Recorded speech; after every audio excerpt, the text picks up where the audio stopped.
welcome to Just Ask Sherry. Glad you could join me again, or if this is your first time, welcome. I appreciate having you here. I'm going to talk a little bit today just about the history for me and maybe for many others of you of becoming obese, how it happens, at least in my mind, how it happens, and how to get out of the cycle. I was born into parents who were obese when I was born. The fact of the matter is that my mother did not know she was pregnant with me until 6 weeks before I was born, and I was not born early. So my mother was a very overweight woman. She did not have regular periods, and she just didn't know. And I mean, I was born in 1954, and she went to the doctor, said she kind of thought she had some stomach problems. And the doctor, I guess, did a test and said, well, you're expecting. And I guess they did a little bit more investigation and said, yeah, you're due soon. And I was born 6 weeks later. So I guess that is one of the bizarre things when you are an obese person and you're not regular, and she was very irregular. So she didn't even know she was expecting until 6 weeks before I was born. And my father was also at one point at his 5'9" frame, he weighed 300 pounds when I was a kid. So I came into a very obese family. So I guess it wasn't unusual for me to then become obese, and that happened for me around the age of 5.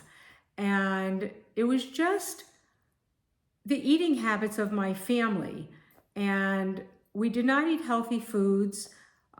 Everything that we ate was meat, potatoes, and a canned vegetable. That was an average dinner. There was a lot of other fattening foods, a lot of spaghetti and meatballs. There was a lot of non-activity. We weren't an active family. We never took hikes. We didn't walk anywhere. We drove everywhere. I was active in the summer. I really loved swimming as a kid. So I did a lot of swimming, but that was really, I guess that's not true. I did bike ride as a kid, but I wasn't athletically inclined. So I never could ice skate. I tried, but I really could never ice skate. I did ride a bike, but I was more of a couch potato. That was when TV, in the 60s was really coming into play. So I watched a lot of TV. I was a couch potato. I did play outside with my friends, but we just ate more than I expelled in calories. So I really, by the time I was 5, I was already what they called back in the day plump. And then there was this horrific word. By the time I was 8, and I remember being taken to buy a dress for a special occasion, and my mother couldn't find anything for me. The sales lady said, oh, you need to take her to the Chubet department. What a horrendous word. And I know for boys it was called the Husky department. Now, Husky isn't quite as bad as Chubet, the Chubet department. And then there were special stores because not everybody was fat. Today, a lot of people are overweight. We have obesity is a pandemic, or do you say pandemic or endemic or whatever word they want to use for it today, but it's everywhere. Especially in America, we just have so much overweight and obesity that you can go into almost any store, even a boutique, and find clothing in your size, or they have specialty boutiques. But in those days, you went to special stores that were Chubet stores. And when there weren't a lot of people, in my school even, there was maybe me and one other kid, if that even existed, one other kid. I don't even remember any other fat kids in my school, a whole school, and I was the only one who was Chubet. So we had to drive like a half an hour to a Chubet store. and for me to get special clothes. My mother fortunately sewed. Her father was a tailor and she sewed. She had the knack. It skipped a generation. I could sew. That's not true. I could sew, but I hated it. And so she would make me things actually, but she had to take me to special departments or special stores to buy clothes because there was nothing that fit me. So it was really a horrible thing. And it lasted pretty much through most of my life. And there were times, I remember when I was, I'm trying to remember, maybe 9 or 10 years old, where the pediatrician put me on a diet, and they used to have this spaghetti, I don't know if it still exists anymore, in a can called Franco-American spaghetti, which was something that I loved. And it came in a small can and a big can, and the big can I think was probably supposed to be for a family. I could eat the big can by myself when I was probably 9 or 10. And he said I could have, I don't remember if it was a half a cup or a cup of that spaghetti. And it was torture to me. By the time I was probably 11, I went to, I'm not going to say the name of the program, but it was a very popular weight loss program where you weighed and you're measured, and it was probably a 1,200 calorie program. And I was a kid, and it was torture, and you had to have tuna fish with no mayonnaise in it, or you were allowed a little bit of mayonnaise. It was torture. There was nothing I liked on this diet. It was horrible.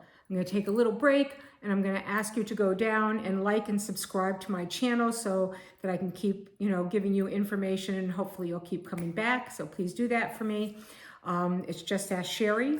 It's the name of my channel. And it was just a very hard growing up when all of my friends were thin. And by the time I was 11 or 12, everybody was starting to have boyfriends except me. I didn't have boyfriends growing up. I didn't even have boyfriends when I was older. It was like all of my friends did, but I did not because I was fat. And those diets never worked for me.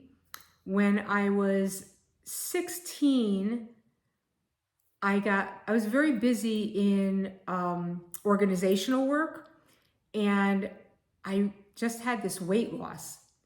And I kind of got to not a thin weight, but where I kind of looked cute. And I was wearing back then what was like a size probably 11, which in those days wasn't a size 11, excuse me, today, but a smaller size. And I actually had someone who was a couple of years younger that liked me, and that lasted all of 3 weeks. And then I went away to a camp, and I kind of had a semi-boyfriend there. That lasted a couple of weeks, but I never had boyfriends like my friends did.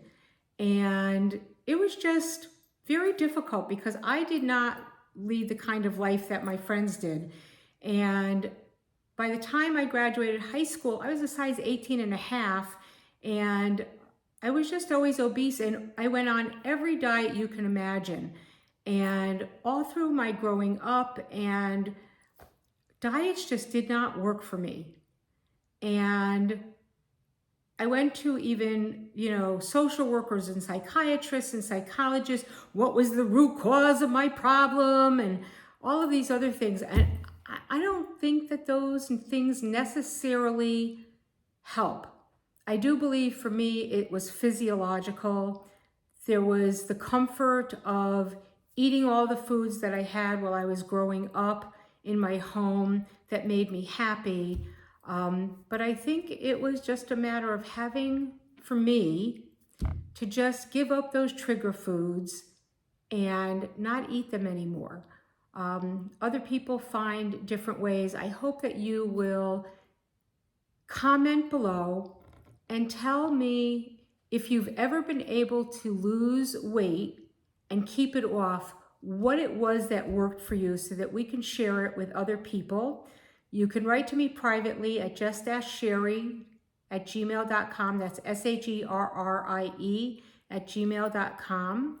But if you comment and we can share it with other people, I would like to know what worked for other people. I'm trying to help you with what worked for me, which was a 12-step program. but maybe something else worked for you. If you've kept it off for more than a couple of years, if it's not something that you just gained weight through pregnancy and then were able to take it off, and I'm not saying those aren't real problems. I'm not diminishing anybody else's thing, but for people who've had long-term weight problems, what helped you? Share it so we can share with other people. Thanks for coming on to my channel. Keep working at it. Try to get your numbers off. Keep it low, keep it real, help other people, share with us. Thanks for coming on. I appreciate your time. Just Ask Sherry. Like and subscribe. Take care.